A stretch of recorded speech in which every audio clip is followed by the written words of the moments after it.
앞으로 장관 후보자들의 청문회로 당분간 청문 정국이 이어질 걸로 보이는데요. 꼭 20년 만에 통일 장관으로 기환할 게 유력한 정동영 후보자. 태양광 사업 이해 충돌 논란이 불거졌습니다.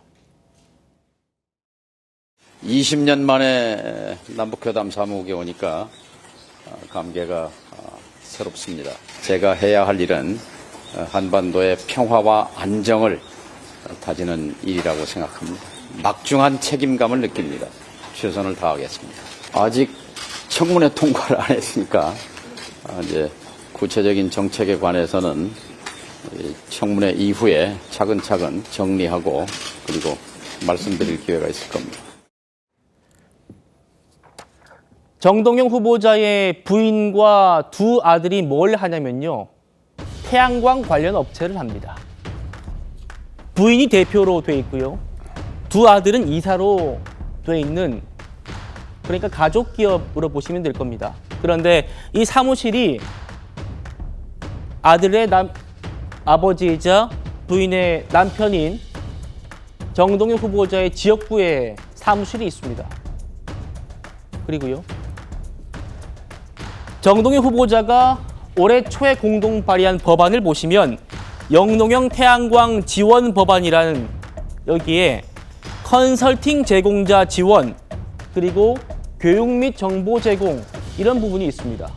그러니까 태양광 사업에 컨설팅을 하는 사람에게도 지원을 쓸 수 있게, 세금이 들어갈 수 있게 이렇게 지금 법안을 고치겠다는 건데, 하필이 정동영 후보자의 가족이 운영하는 업체가 태양광 업체가 아니고 태양광 업체의 컨설팅 업체라는 겁니다.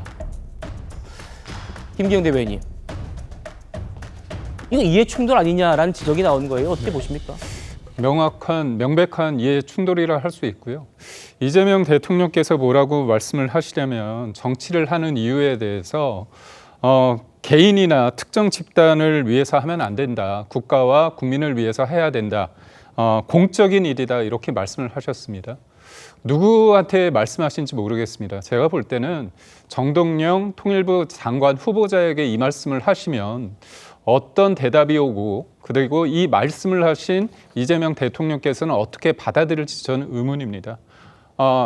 이 법이 어떻게 만들어졌고 그거 만들어졌는지 물어보니까 이 후보자께서 그런 말씀을 하십니다. 공동 발의한 것인데 입법 취지에 동의가 됐다. 얘기를 한 겁니다. 예. 그 동의가 됐을 때 지금 배우자분들과 따로 사는 건 아닐 거 아닙니까? 그렇다면 법안 내용에 대해서 어떤 내용이 들어가는지 잘 봤을 겁니다.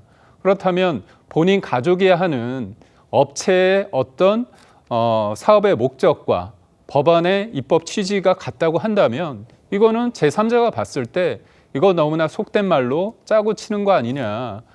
국민을 위한 법을 만드는 게 아니라 내 가족을 위한 법을 만드는 거 아닌가. 그런 지적이 충분히 나올 수 있거든요.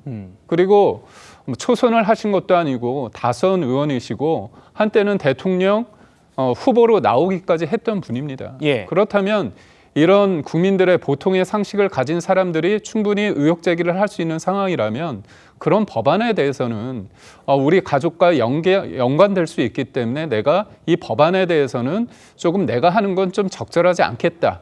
그렇게 해야 되는 게 정상인데 도리어 공동 발의한 것을 보니 입법 취지에 동의가 같다. 이렇게 했던 거 아닙니까? 이것을 보는 국민들이 봤을 때 정동영 후보자가 국민을 위해서 법을 만들었는지 아니면 가족을 위해 법을 만들었는지는 분명하게 판단하실 거라 봅니다. 이종훈 실장님. 네네. 사실 이 태양광 사업이라는 게요. 맞습니다. 박원순 서울시장 때도 특히 논란이 많았습니다만 그렇죠. 진보 진영 인사들이 대거 여기에 진출해가지고 좀 세금을 착복한다 이런 얘기까지 나올 정도의 사업이었습니다. 네네.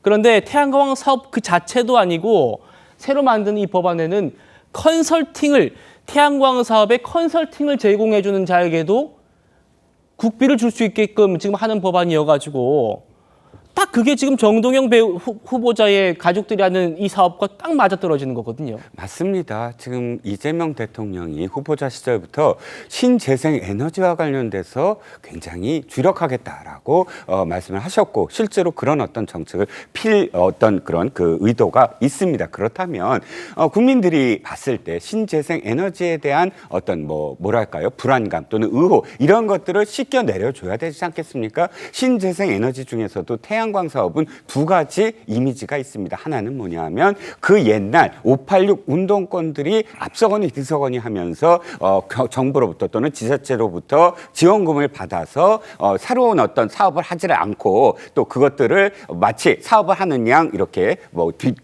눈속임으로 해서 지원금만 타먹고 폐업했다라는 그래서 태양광이 마치 복마전이다. 아마 기사 찾으시면 태양광, 복마전 이렇게 연관 검색어로 많이들 나옵니다. 예. 지금 모든 어떤 태양광이 그렇다고 이야기하는 거 아닙니다. 그런데 분명히 그런 점들이 있었기 때문에 사실은 그런 좀 더 엄격하게 사업을 진행을 해야 되고 또 예. 지원도 해야 된다. 이런 목소리 많았거든요. 그러니까 이 문제와 관련돼서 정동영 후보자가 비록 폐업을 했다. 그것도 사실 그 문제와 관련해서 아직도 여지는 있습니다만 이런 문제가 있다고 한다면 정동영 후보자의 통일부 장관 임명도 사실은 굉장히 국민들부터 지탄을 받을 우려가 있습니다. 신재생 에너지에 대한 이미지 자체를 이렇게 만들어 버리거든요. 그렇기 때문에 좀 재고의 여지가 있는 사안이라고 저는 생각을 합니다.